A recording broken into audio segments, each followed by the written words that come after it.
iPhone 16 Pro or iPhone SE 4. Both will have a similar design but slightly different sizes. The 16 Pro will measure at 6.3 inches, while the SE 4 will retain an all but gold size of 6.1 inches. iPhone 16 Pro will be practically a one-to-one copy of the 15 Pro with only a few minor differences. Same titanium body, same back glass, same dynamic island. The design of the SE 4 won't be that much different from the previous models, mainly because it's going to be based on the iPhone 14. All the previous rumors about it getting the body of the 10R luckily were false. We don't know yet whether the edges of the SE 4 will be rounded off like they are on the 15. Even without them, the phone will still look very much modern. Though Apple would have to discontinue the iPhone 13 and 14 so that they won't compete with the SE 4. I'd say in terms of design, the 16 Pro is definitely going to be a better looking phone, but I know plenty of people who would actually prefer the sharp edges of the SE 4, so I'd call it a tie. Size-wise, the difference will be almost non-existent. As I said, the iPhone SE will be exactly the same size as the iPhone 14, and if we compare those dimensions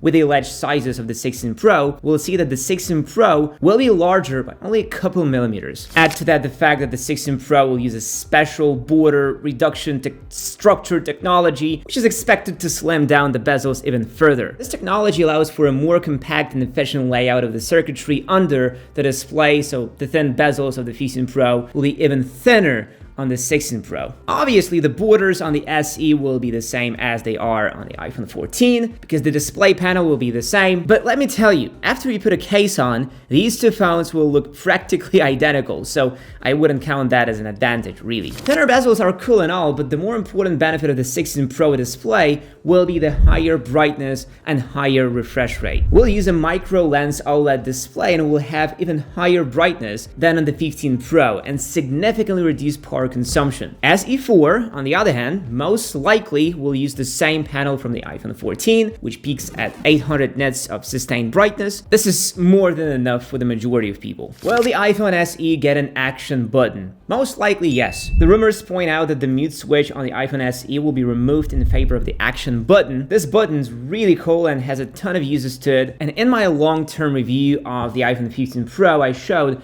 couple interesting examples of how it can be used. Added coming to the iPhone SE is great news, but the 16 Pro has an ace up its sleeve, an additional capture button. There are many images online showing the 16 Pro cases, and all those cases have a cutout for a button on the right side of the phone. And these leaked images prove that it will not only be sensitive, but also fully interactive. Most likely it will have the functionality of the shutter button on a typical camera, light press to focus, hard press to take a shot, and judging by the size of the cutout, we will be able to slide our finger over the button to zoom in or out, because why else would case manufacturers leave the button open? So in terms of buttons, the 16 Pro definitely takes the lead here, and it's not that difficult to guess why. Apple really focuses on spatial videos, so having an additional button just for them actually makes sense. The iPhone 16 Pro will still retain 3 cameras on the back, while the SE 4 will have only 1 camera, so logically it doesn't really need that additional button. But even that 1 camera on the iPhone SE will be pretty powerful. It's not going to be a 12 megapixel module, but rather a 48 megapixel one. This larger sensor will basically bring to the SE all the features from the iPhone 15's camera, like 24 megapixel photos, 2x digital zoom, and most likely automatic portraits. One question still remains unanswered. Will the 4th gen of the iPhone SE finally get low light mode? All the previous generations didn't have it. Even the SE 3 that came out in 2022, 3 years after low light mode became a thing. With the iPhone 16 Pro, we don't really have to guess what kind of cameras it will use. The main camera sensor will still be a 48 megapixel module and will use a new design for better performance, and even digital gain control for improved dynamic range and reduced noise. There's also a rumor going around claiming that the sensor on the 16 Pro Max will be around 12% larger than on the 16 Pro. This means even better low light performance even more details in the shots, and overall better dynamic range. Where it gets really interesting is the ultra-wide camera, and the advantage of the 16 Pro here will be enormous. As I said, SE will only have one camera. The 16 Pro will also get the 48 megapixel ultra-wide camera. This will make the ultra-wide actually worth using. There is also going to be a 5x zoom lens on all Pro iPhones, making the camera difference between these two phones simply massive. Sure, the 2x zoom on the iPhone SE will be more than fine for the majority of people, but if you're really trying to get the best camera for your book, there will be no better phone than the 16 Pro. Right now, it may seem that the iPhone SE is going to be a total loser here, but let me just point out one specific thing: the single camera look. Obviously, we don't have any images from Apple, but the renders made by enthusiasts look really promising. I don't know about you, but to me, the single camera of the SE looks as good, if not better, than the 3-camera layout of the iPhone 16 Pro. It's so sleek, so clean, so minimalistic. It doesn't draw attention to it, kind of gives the old school vibes. The same renders also show the iPhone SE in tons of different colors, and all these colors look much more vibrant and lively than the color scheme we're expecting for 16 Pro. Rumors claim there will be 2 new colors coming to the Pro lineup of iPhones this year. The blue titanium is going to be replaced by the rose color, and the black titanium will step aside in favor of space black, which should look somewhat similar to what we had on the 14 Pro. The same leaks also claim that the titanium 16 Pro will be more grayish and white will be more silver-like. I can't say that I'm fully on board with this, simply because I really enjoy how the natural titanium looks now. In one lighting, it can be light gray, in another setting can be almost bronze. Though I still hope that the SE will at least get more colors than white, black, and red. I seriously hope to get green. See my pants?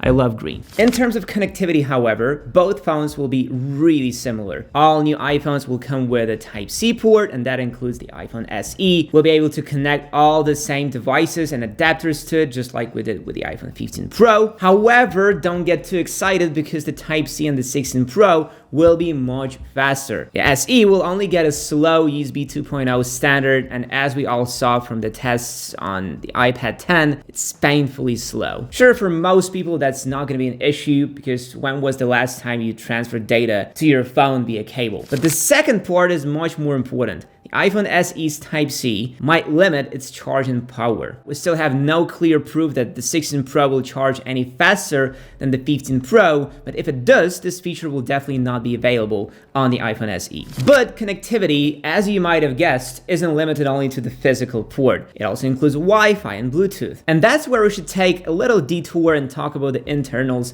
of the phones, because that's where the main similarities may be. The 16 Pro will be equipped with the most powerful chip ever in a smartphone. No surprises here. It's gonna be the A18 Pro. You don't need any rumors to know that. But as you might have seen in our recent videos, the iPhone 16, the regular one, will also get the latest generation chip. It's gonna be the same 3nm technology, but with lower frequencies and lower cores. Although it's still gonna be a very powerful chip, that also presumably will enable some advanced on-device AI features. Currently, we don't have any concrete rumors about the internals and the processor inside the iPhone SE, but we can use some deduction to figure this out. The current SE3 uses the A15 from the iPhone 13. For the SE4, Apple may use the A16, which will make it as powerful as the iPhone 15 and 14 Pro. But if we take a look at our previous SE iPhones, they all were packing the maximum amount of power they could. So would it be far-fetched to assume that the new iPhone SE will use the same A18 as the iPhone 16? To me, this sounds very realistic, and I won't be surprised if Apple decides to go this way. And those AI features could really be a great selling point for the iPhone SE.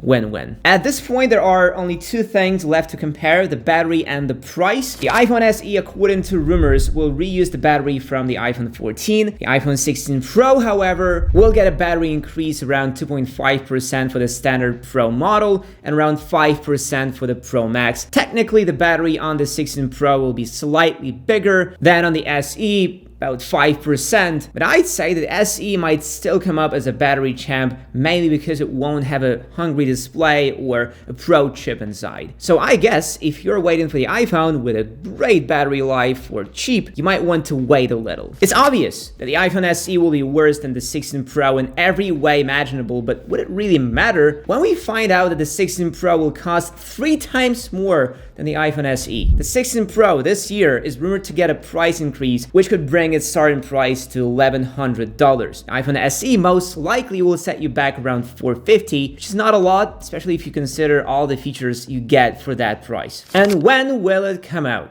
Hard to say. The 16 Pro will definitely be released in September. This is a tradition at this point. The iPhone SE, on the other hand, may not come out in 2024 at all and be released in the beginning of 2025. Should you really wait for it? I think if you're using the current gen SE, it does make sense to wait, but if you're thinking about ditching your iPhone 14 or even 15 for the SE4, don't. Personally, I can't wait for both of these phones to come out so I could compare them face to face. And if you're planning to buy an iPhone right now, we recently made a great video about iPhone buying mistakes. Be sure to check it out next. Thanks for watching and see you soon.